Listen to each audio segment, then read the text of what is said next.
Hi, this is Walter Montero, and you're listening to this week's edition of the Real Estate and Mortgage Show.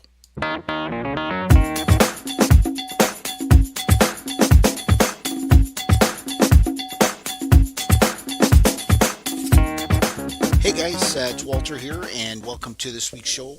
This week I'm talking about RSPs and real estate. I just want to preface it by saying I'm not a financial planner, so just make sure you make note of that. And more than anything else, it's a little bit about me rambling about RSPs. I wrote a book on it a few years ago called The RSP Mortgage Investor, and you can find that book at rrspmortgageinvestor.com.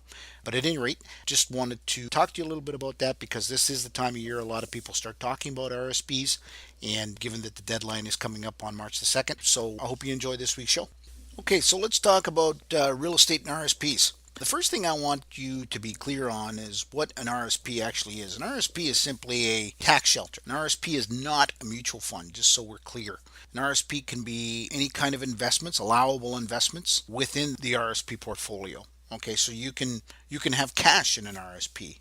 You can have mutual funds in an RSP, stocks, you can hold mortgages in an RSP, all of that kind of stuff. Okay, so an RSP in itself, a standalone, is not an investment, but is a tax shelter for the investment. Just so we're clear on that. I think most of you are probably aware of that, but once in a while I'll run into people and say, hey, I invested in RSPs.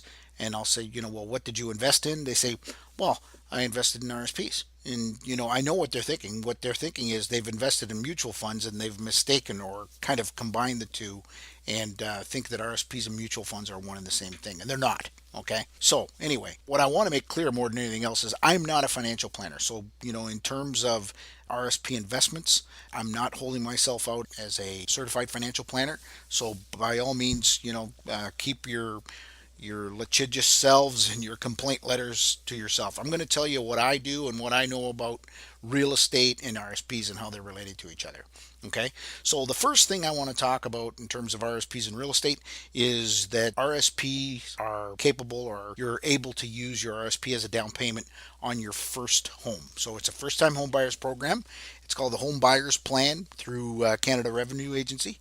And this is where the government allows you to withdraw your RSPs without any holdback or tax penalty or anything like that to use for the down payment of your house. All right, there's a cap on that program. They cap it out at $25,000. And if you're buying it husband and wife or with a partner, then that's $25,000 each. So that's up to $50,000. And you use your RSPs as a down payment. All right, so there's no penalty on that. You can do that. And however, the RSP has to be put back. Okay, so the amount of money that you took out of your RSP, you have to put back within a given period of time. And basically, what they do is they allow you a 2-year grace period to sort of start replacing that. Okay, replacing that money. And then after the 2 years, you have 15 years to replace the money in total. Okay, so if you took out 25 grand, and you can probably hear my calculator clicking in the background, that means that you have to put $1,666.66 back in your RSP every year after that. Okay, so 1/15 is due every year. Now, if in any given year you don't do that, then you're simply going to pay taxes on that amount. So that amount is simply added to your income for that year, and you're going to pay income tax on it. All right, so that's the way that program works. Great program. I tell people to take advantage of it all the time. There's several different ways of manipulating that program, and certainly staying within the boundaries of the law. You can actually borrow the RSP. Okay, borrow the money. So take an RSP loan and then use the RSP as a down payment. Some lenders are kind of funny about that. Sometimes they do it on what's called a demand loan, and they may just demand the loan if that's something you're going to do. So you got to be careful as to where you do that or how you do that. If you want to know a little bit more about that, give us a call. But at any rate, it is what it is. So you can use that, or the other thing that people do is they do it close to tax time, like we are in now. Okay, February being what we call RSP season, or what the financial planners like to call RRSP season. They make a contribution to the RSP, and because they're making a big contribution, then they get a big tax return. So they use a portion of the tax return as additional down payment, or they use it to exhaust the loan on their RSP if they took out a loan for it. Okay, so a whole bunch of different ways that you can sort of mess around with that. If you want to know a little bit more about it, by all means, give us a call. We'd be happy to help you go through that. Okay. The other relationship that RSPs have with real estate is you can borrow against your own house and use it as a mortgage. Okay. So why would you do that? You could be, in a sense, you could be your own bank.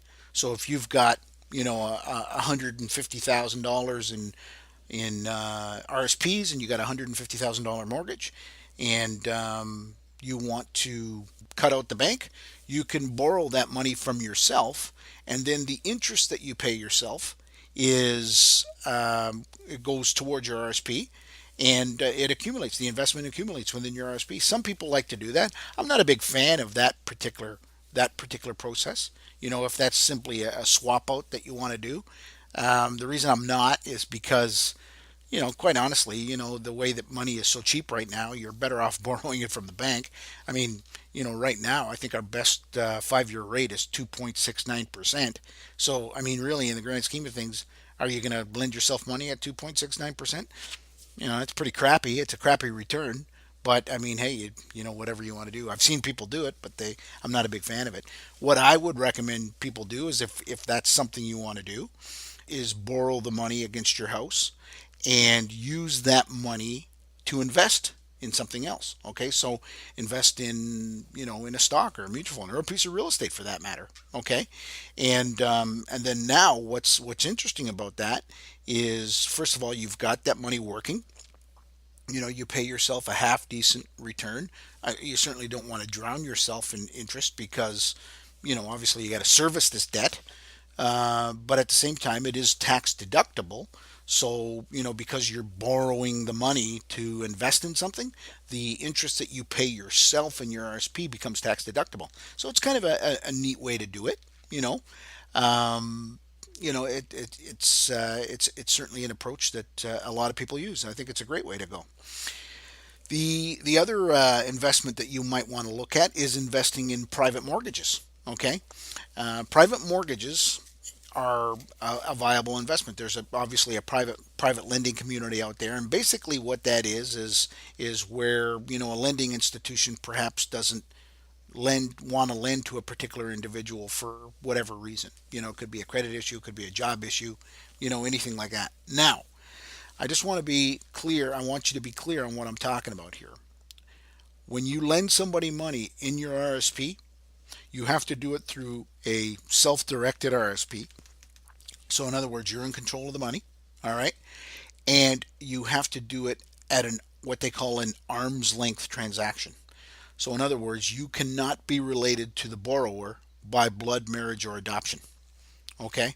So that is an arm's length transaction. If they are related to you by any one of those, then that is a non-arm's length transaction, and it is subject to a whole different set of rules than the arm's length transactions. Okay, uh, more than anything else, they have to fit the mold in terms of borrowing under the guidelines of CMHC. Not to mention, it also has to be CMHC insured. All right. But if you're lending to somebody that is not related to you by blood, marriage, or adoption, then you can use your RSP to do this. Now, this particular way of investing is is awesome. I mean, I've been doing it for years. The nice thing about it is you can get some pretty decent returns on your money. You're looking at anywhere from, if you do it on a first mortgage basis, anywhere from say 6% to 10%, okay, in terms of what you're going to get on a return. Okay, if you're going to go into the secondary market, which is really where I like to practice, you're looking at rates of return of anywhere from 12 to 16%. Now, I know that those rates sound a little wild. There's no question about it. They are. Okay, and the last thing I want you to do is to go out and lend money to people that are not creditworthy. Okay, they're not creditworthy in the eyes of the bank, but they could be creditworthy after a good analysis of their portfolio. Maybe they had a little blip in their credit that was a mistake, or maybe they got laid off, or maybe they got sick and it caused some problems with their credit rating, and then they don't qualify for a mortgage. They're going to be looking for private money. First of all, you need a mortgage broker in place to be able to do this, so you have to hook up with a mortgage broker like myself or like my wife Karen, and we can take care of this transaction for you. But you can get great returns on the secondary mortgage market using your RSP money to lend to people. So it's a great program. In fact, I wrote a book on it a few years ago called the RSP Mortgage Investor, and I've got an online course, rspmortgageinvestor.com. You can check it out. If it's something you want to buy, by all means. If you're one of my customers and you want to invest in mortgages, by all means, give me a call. Say, Walter, I've got 50 or 100 or $200,000 to lend, and I'd like to use my RSP money to do it. You can do that. It's a great way to grow your money. I'm just sort of in the middle of a book right now called Money Mastering the Game, or Mastering the Game with Money, by Tony Robbins. And anyway, one of the interesting things about it is what he has to say about or not so much RSPs, but mutual funds. Never been a big fan of mutual funds myself, but I got to tell you, after reading this book, I'm even less of a fan. Those things are so peppered in fees that really it's amazing that you make any money on the darn things. But again, as I said, I'm not a financial planner, and I'm certainly not encouraging you to go out and cash in your mutual funds and start investing in mortgages, because sometimes some of those mutual funds have some pretty heavy redemption penalties. So be very careful if you're going to do that. Okay, so word of warning: don't go out and cash in your mutual funds in your RSP to lend money without talking to a professional, because you want to make sure that you're not getting stung here in terms of paying too many penalties. Okay, so that's another thing that you can do with private mortgages, or with your RSP is in private mortgages. The one other thing that I don't see that often, but I think would be a great idea, is if you're a home seller, is to consider using your RSPs to help the buyer of your home finance their purchase. Okay, now the reason I say this is because I know through experience. I've been in the real estate business now for 28 years. This is my 28th year in the business. And I know that properties that have sellers that are willing to hold financing on the property are more saleable than properties that don't. Now, we're in a very robust market here. So we've never really had a major problem in terms of sellers having a problem moving their properties. Okay. But once in a while you do. And a seller that is open to holding financing on the property. So, in other words, being the bank, or being at least part of the bank in terms of helping these people buy a home, that makes the property more saleable. Now, the only problem with that is most people that sell a property, the money that they, or the proceeds they get from that sale, they need to buy another property. Okay, so how are you going to do that? I'm going to ask you to consider doing this.